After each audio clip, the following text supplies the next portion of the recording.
हे aspirants, कैसे हैं आप सब? आशा करती हूँ कि आप सभी अच्छे होंगे और अपनी अपनी तैयारी में बेहतर ढंग से लगे होंगे। सो चलिए वीडियो स्टार्ट करते हैं। मैं अपने अनुभव को शेयर करूँगी आप सभी के साथ एंड ये कोई कंपल्शन नहीं है। अगर आपको सही लगे सो आप चूज़ कर सकते हैं, बाकी डिस्क्रिप्शन इज़ योर्स। सो जैसा कि आप सभी जानते हैं 2025 का यूपी पीसीएस का प्रीलिम्स का जो एग्ज़ाम डेट है वो 12 अक्टूबर था and 71st prelims BPSC prelims की जो डेट थी वो 13 सितंबर में रखा गया था।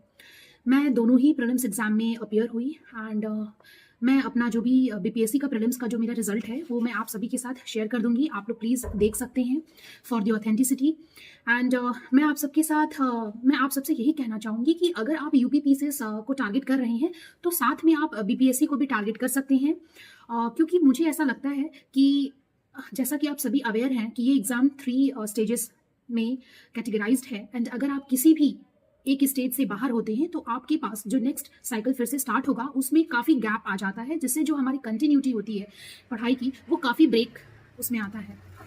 सो to maintain the continuity, to be motivated throughout the year, ये एक काफ़ी अच्छा ऑप्शन हो सकता है। मैंने बिहार पीसेस को इसलिए टारगेट किया क्योंकि बिहार पीसेस का जो भी सिलेबस है, जो भी उनका पैटर्न है, it is much easier than UP pieces and जो अदर स्टेट पीसेस हैं वो भी कहीं ना कहीं ज़्यादा टाइम डिमांड करते हैं, ज़्यादा आपको एनर्जी वहाँ इन्वेस्ट करना होगा। तो मुझे लगता है कि वो उतना फ्रूटफुल नहीं होगा।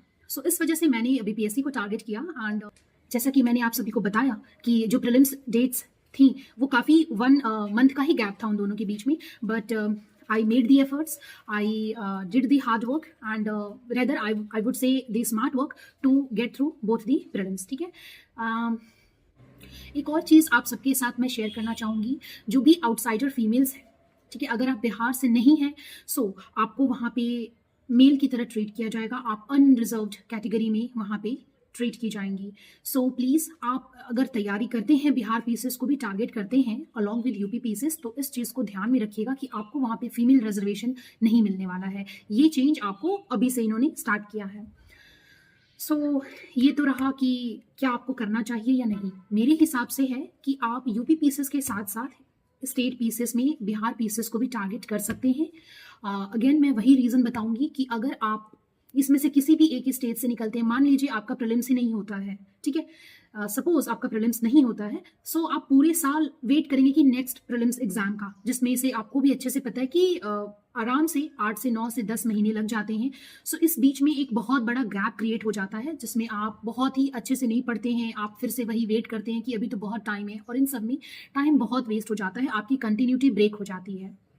मैं भी इन सभी स्टेजेस से गुजरी हूँ और इस वजह से मैंने इस चीज़ को फॉलो किया एंड अगर आप Bihar pieces and UP pieces को देखें तो बहुत ज़्यादा डिफरेंस नहीं होगा। आई मीन टू से कि आपको बहुत एक्स्ट्रा एफर्ट्स नहीं करना है बिहार पीसेस प्रीलिम्स के लिए, क्योंकि जैसा कि आप जानते हैं कि यहाँ का जो प्रीलिम्स पेपर है इसमें 2 पेपर होते हैं, एक जीएस पेपर 1 है एंड सी सैट है, बट वहाँ पे आपको एक ही पेपर मिलेगा जीएस पेपर, उसी में 10 to 15 क्वेश्चन, ठीक है, ऑलमोस्ट आपको सी सैट टाइप के मिलेंगे, मीन्स की रीजनिंग के एंड मैथ्स के मिलेंगे बस, ठीक है, उसमें आपको हिंदी इंग्लिश नहीं पूछा जाएगा, ठीक है। सो वहाँ पे आपका जो प्रीलिम्स है वो सिर्फ 150 क्वेश्चंस होता है, एक ही पेपर है, ठीक है, उसमें 150 क्वेश्चंस हैं जिसमें आपको 10 से 15 क्वेश्चंस रीजनिंग एंड मैथ्स के देखने को मिल सकते हैं एंड कुछ क्वेश्चंस आपको बिहार स्पेशल से मिल जाएगा।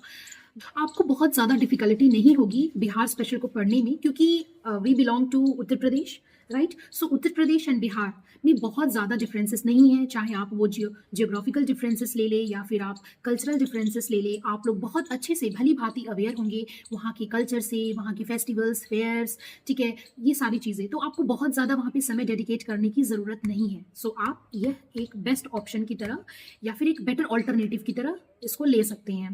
सो नेक्स्ट जो आपका एग्जाम होगा बीपीएससी का वो 72nd एडिशन होगा। जैसे अभी तक जो इनका पैटर्न देखा जा रहा है, ये लोग सितंबर मंथ में ही अपना प्रीलिम्स कंडक्ट कराते हैं। मोस्ट प्रोबेबली ये 38 सितंबर को 30 सितंबर को अपना एग्जाम कंडक्ट कराते हैं। कई बार ऐसा भी देखा जाता है कि वो उससे पहले 1 to 2 वीक्स पहले भी एग्जाम ले लेते हैं। सो आपको मान के चलना है कि नेक्स्ट एग्जाम जो प्रीलिम्स का है वो आपको सितंबर में देखने को मिल सकता है एंड आपका UP PCS prelims 2026 most probably end of May या फिर फर्स्ट वीक और सेकेंड वीक ऑफ जून में करा दिया जाएगा। सो आपके लिए यह एक काफ़ी बेहतर ऑप्शन हो सकता है, आप दोनों एग्जाम को साइड बाय साइड टारगेट कर सकते हैं, क्योंकि अगर आप एक बार प्रीलिम्स क्लियर करते हैं बिहार का, सो आपका जो मेंस है वो काफ़ी ईजी है। वहाँ पे आपके पास सिर्फ मेरिट के लिए 3 ही पेपर होता है एंड बाकी जो 2 पेपर होते हैं वो सिर्फ और सिर्फ क्वालिफाइंग होते हैं। ठीक है, ठीक है। तो अभी मैं आपको सिर्फ और सिर्फ एक ऑप्शन की तरह सजेस्ट कर रही हूँ। अगर आप सभी जानना चाहते हैं पूरा pattern of the Bihar PCS exam की प्रीलिम्स का क्या सिलेबस है, प्रीलिम्स का क्या पैटर्न है, कितने पेपर्स होते हैं एंड मेंस में क्या है, सो आप लोग प्लीज़ वीडियो में कमेंट में बताइएगा। सो मैं आप सबके साथ शेयर करूंगी। ठीक है, एंड इफ़ यू वांट कि कैसे मैंने एक महीने के अंदर या फिर आप कहिए कि 40 to 45 डेज के अंदर मैंने बिहार पीसीएस प्रीलिम्स को टारगेट किया and I get through it, so मैं अपनी वो स्ट्रैटेजी भी आपको बता दूंगी। बिकॉज ये कहना बिल्कुल गलत होगा कि आप यूपी पीसीएस एंड बीपीएससी की स्ट्रैटेजी भी सेम रखिए। ठीक है, तो मैं कैसे आपको स्मार्ट वर्क करना है बिहार पीसीएस प्रीलिम्स को निकालने के लिए, वो भी आप सबके साथ शेयर करूंगी। ठीक है, सो बाकी मैं आशा करती हूँ कि ये वीडियो आप सभी के लिए हेल्पफुल रहेगा एंड जो भी आपकी क्वेरीज हैं, डाउट्स हैं, वो आप कमेंट सेक्शन में पूछ सकते हैं। एंड बाकी जो मेरा प्रीवियस वीडियो था जिस पे लोगों ने काफ़ी और भी चीज़ें पूछी हैं, वो मैं कोशिश करूँगी कि मेरे जो नेक्स्ट अपकमिंग वीडियोस होंगे जो यूपी पीसीएस से रिलेटेड होंगी, उसमें मैं आप सभी के जो डाउट्स हैं, फर्दर डाउट्स को मैं क्लियर कर दूँ। ठीक है, thank you so much and keep learning.